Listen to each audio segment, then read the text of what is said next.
इतनी भीड़, इतनी भीड़। मेले को अगर आप पहली बार देखने जा रहे हैं तो आपके मुंह से सबसे पहले यही शब्द निकलेंगे।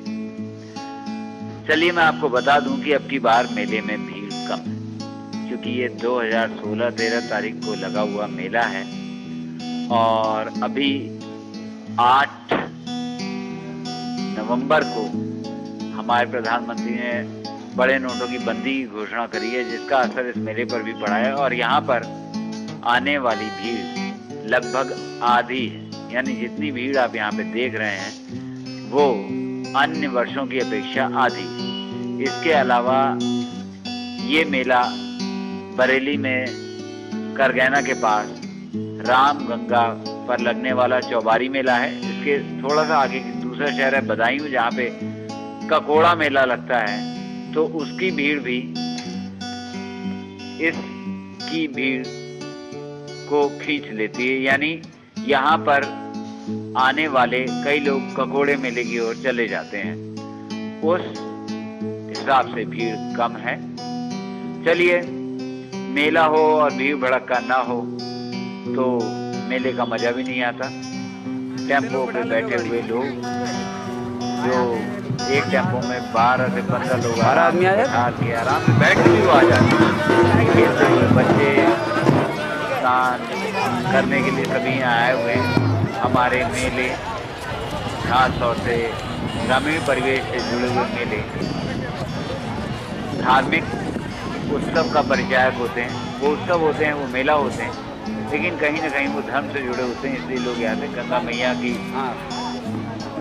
मैया की स्तुति करने यहाँ लोग आते हैं। और मैं आपको बता दूं, यहाँ एक आध गांव से नहीं बल्कि 20-25 गांवों से, बरेली के आसपास 20-25 गांवों से लोग इस मेले में आते हैं।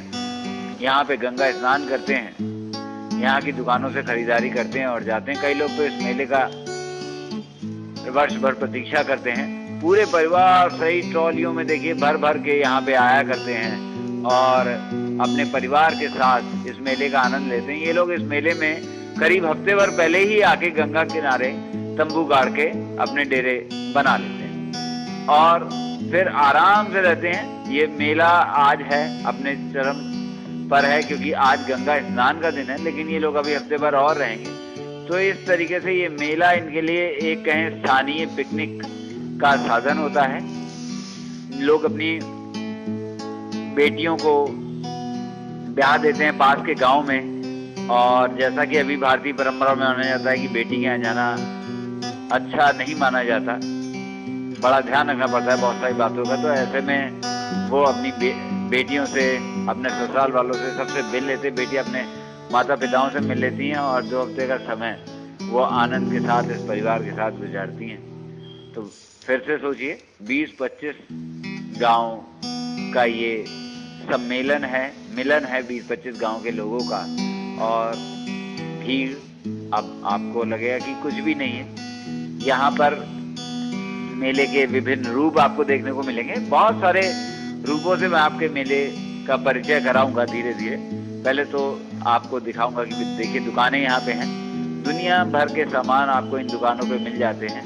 हर तरह की चीज मिल जाएगी। अभी चाइना के माल ने भी यहाँ पे ऐसा दिखाया, कुछ चाइना का माल मिलेगा, लेकिन जैसे कि ये देख रहे हैं आप, भारतीय, पूरी तरह भारतीय संस्कृति में रंगा ये पहिया जिसे बच्चे चलाते हैं, ऊपर की गिरी घूमती है, ये गाड़ियाँ, लकड़ी की गाड़ियाँ जिन्हें अभी आप देख रहे हैं। तो यहाँ पर हर तरह का देसी और विदेशी सामान मिल जाता है।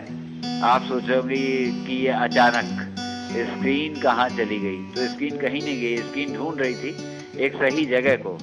दुकानें बहुत तरह की हैं, बहुत सारी तो खाने की दुकानें हैं।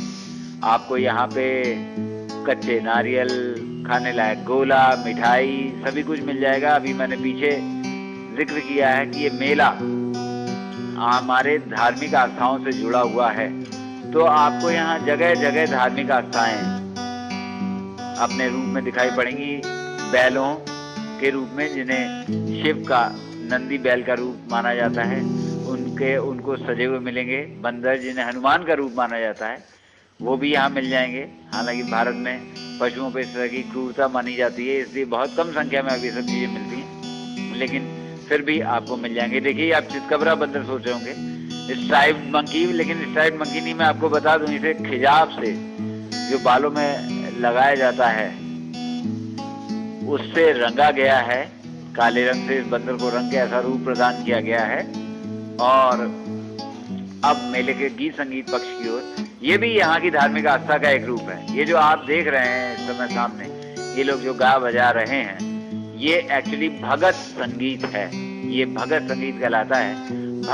भगत का अगर हिंदी, शुद्ध हिंदी कहा जाए तो भक्त यानी ईश्वर की आराधना। 4-5 लोग ढोल मंजीरे लेके खड़े हो जाते हैं और ईश्वर की आराधना करते हैं। ये भक्ति संगीत किसी विशेष ईश्वर को नहीं, हिंदुओं के ईश्वर को तो खैर कहा जाएगा, लेकिन किसी वैसे हिंदुओं के किसी विशेष ईश्वर को समर्पित नहीं है, बल्कि ये ईश्वर को समर्पित है, यानी कि सृष्टिकर्ता के नाम ये संगीत होता है, जिसमें ये लोग मगन होकर इस तरीके से स्तुति, इसे समझिए। मैंने ये सोचा कि क्यों ना हम आपसे इस नृत्य को पूरे अपने रूप में इनके सामने प्रदर्शन करें। हाँ चलो। और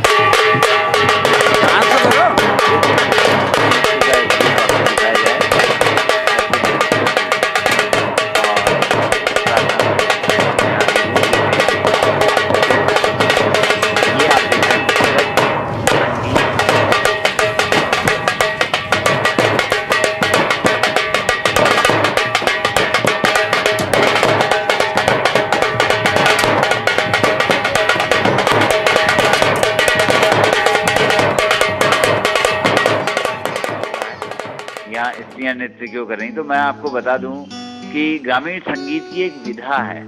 ग्रामीण की एक संगीत की एक विधा है नौटंकी। नौटंकी में अभी कुछ गांवों में वास्तविक स्त्रियों का भी प्रवेश हो गया, लेकिन यहाँ अभी मेले में आपने जितनी भी स्त्रियां आप देखेंगे वो सब पुरुष रूप में होंगी, पुरुष होंगे जो स्त्रियां बने हुए होंगे। ये कोई ऐसा अलग रूप नहीं है, बल्कि ये भी धार्मिक प्रतीक से जुड़ा है। आप कहेंगे धार्मिक प्रतीक से कैसे जुड़ा है? यहाँ पर अर्धनारीश्वर यानी शिव की आराधना का एक लोक रंजक रूप आप इसे कह सकते हैं। ऐसे बहुत सारे आपको रूप मिलेंगे इस गांव में, इस मेले में, नदी के किनारे ऐसे बहुत सारे लोक रंजक रूप मिलेंगे, बहुत सारे पुरुष मिलेंगे आपको यहाँ पे स्त्रियों के रूप में नृत्य करते हुए, और ये उनकी आय का साधन भी है। साथ में ये आपको वो भी दिखा रहे हैं, आपके लोक रंजक रूप के साथ साथ शिव का नारित्व रूप भी दिखा रहे हैं आपको।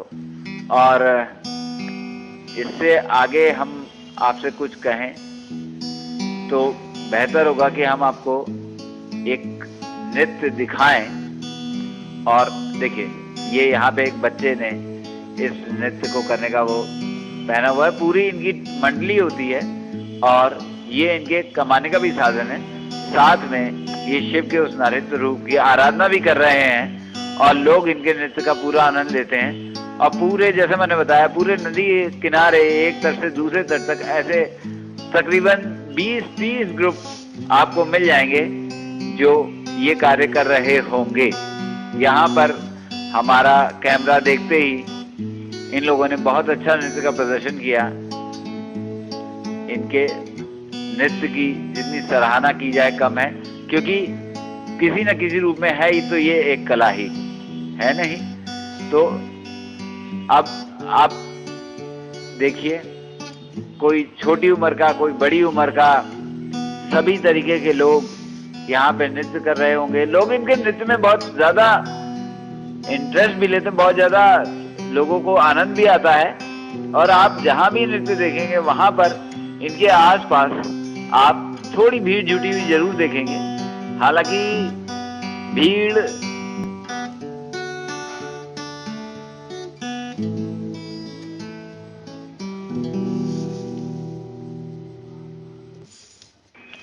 दोबारा वही एक भीड़ का दृश्य दिखाने की कोशिश, आपको दिखाने की कोशिश कि लोग कितने जोर शोर से इसमें भाग लेते हैं।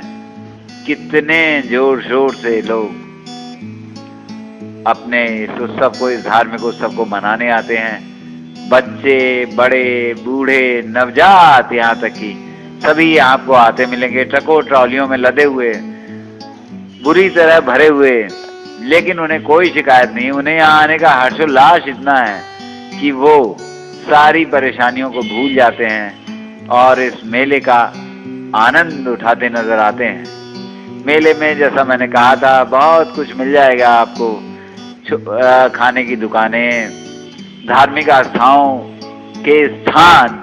अभी जहां मेरा कैमरा जा रहा है वहां पे भी आप देखेंगे कि एक बैल को एक गाड़ी में लादा गया है। अब गांव के लोगों को हमें किसी भी तरह जीव विज्ञान या कुछ बताने की जरूरत नहीं। ये बैल अगर आप देख रहे हैं तो इसके कंधे पे आपको दिखेगा कि एक दो पैर से निकले हुए। दरअसल ये जो जानते हैं भ्रूण विज्ञान को, वो जानते हैं कि एक गर्भ में, माँ के गर्भ में आई कमी की वजह से होता है। लेकिन गांव वाले ऐसे प्रकार के बैलों को बहुत ज्यादा पवित्र मानते हैं और वो इसे शक्ति मानते हैं, तो वो इसे विभिन्न प्रकार के चढ़ावे वगैरह चढ़ा के पूरे करते हैं। गांव के लोग और शहर के भी लोग, केवल गांव के ही लोग कहना गलत होगा, जिनकी धार्मिक आस्थाएं, सबकी अपनी अपनी धार्मिक आस्थाएं, वो यहाँ पे आपको कई लोग कथा पढ़ते मिल जाएंगे और वहाँ पे कई सारे कथावाचक होंगे जिनको लोग घेरे बैठे होंगे, वो कथा पढ़ रहे होंगे और अपने भक्तों से गुरु दक्षिणा प्राप्त कर रहे होंगे। तो ये भी इस मेले का एक रूप है यहाँ पर जो आपको देखने में मिलेगा। इसके अतिरिक्त इस गांव के मेले में आपको और भी बहुत कुछ देखने को मिलेगा। देखिए, ये महाशय शीशे से अपने बाल काट रहे हैं। ऐसे तो बहुत सारे दृश्य देखने को मिल जाएंगे। गांव की नदी में नहाते लोग, कोई नहा, जब आप जाएंगे तो आपको अलग अलग रूप देखने को मिलेंगे। कोई नहाने जा रहा होगा, कोई नहा रहा होगा, तो कोई नहा के वापस आ रहा होगा और तैयार हो रहा होगा। ये वो मूर्तियां हैं जो नदी के किनारे लोगों ने रख रखी हैं। इन पे प्रसाद वगैरह चढ़ाया जाता है और लोग इनकी आराधना करते हैं। ये है गांव का हमारे मेला, भक्ति से भरपूर और साथ ही श्रद्धा से भरपूर, उमंग से भरपूर। आप अब मेले को देखिए। मेले में नहाते हुए लोग नहीं देखे, गंगा स्नान का मेला है, लोग नहाते। देखिए, ये है गोताखोर महाशय।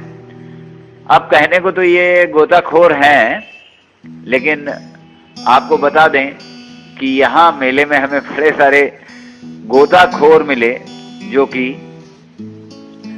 सही मायने में, आप अगर ध्यान से देखें, यहाँ पे हाथ में डोरियां लिए हुए, तो ये इनके हाथों में जो डोरियां हैं उनके सिरों में मोटी मोटी चुंबकें लगी हुई हैं। चुंबकें यानी मैग्नेट्स। उन मैग्नेट से ये पुल ऊपर जो आपको दिख रहा है उससे फेंके गए सिक्के एकत्रित करने की कोशिश करते हैं, पानी में आए सिक्के। तो ये भी अपनी जीविका कमाने में लगे हुए हैं और इस तरीके से लोगों के फेंके गए सिक्कों को अपनी चुंबकों से खींच के लाने की कोशिश करते हैं। श्रद्धा का एक और रूप हमारा एक बंदर और एक व्यक्ति के पीछे जाता हुआ ये बंदर का मालिक की उसे कुछ इनाम के रूप में दिया जाए। ये हैं हमारे एक शिव जी जो रूप बनाए हुए हैं शिव का, और दिखाया गया है इसमें कि वो भांग पी रहे हैं और भांग पी के शिव जी मस्त हैं। ये भी एक मेले का रूप ही है जो आपको देखने को मिल रहा है, शिव जी का हमारे डांस। लेकिन इसके अतिरिक्त मेले के कुछ और पक्ष भी हैं, और जैसा मैंने आपसे शुरू में कहा था कि उन मेले के उन पक्षों से भी मैं आपको अवगत कराना चाहूंगा। इनमें सबसे पहला पक्ष है गंदगी। आपको मेले में सब तरफ गंदगी नजर आएगी, और मैंने इस मेले के पानी की आप हालत देख सकते हैं। पानी में गाय भैंसें तैर रही हैं। पानी अत्यंत मटमैला, किसी भी स्थिति में नहाने लायक नहीं पानी है ये जो पानी आप देख रहे हैं। तो इस अत्यंत मटमैले पानी में, जिसमें मुझे तो लगता है आपको बहुत सारे त्वचा रोग हो सकते हैं। लाखों लोग स्नान करते हैं और इससे अपने शरीर को शायद कहीं बीमारियों की सौगात देते हैं। गंगा मैया शुद्ध थी और शुद्ध रहेंगी, लेकिन हमने इसे मानो अशुद्ध करने का बेड़ा उठाया हुआ है।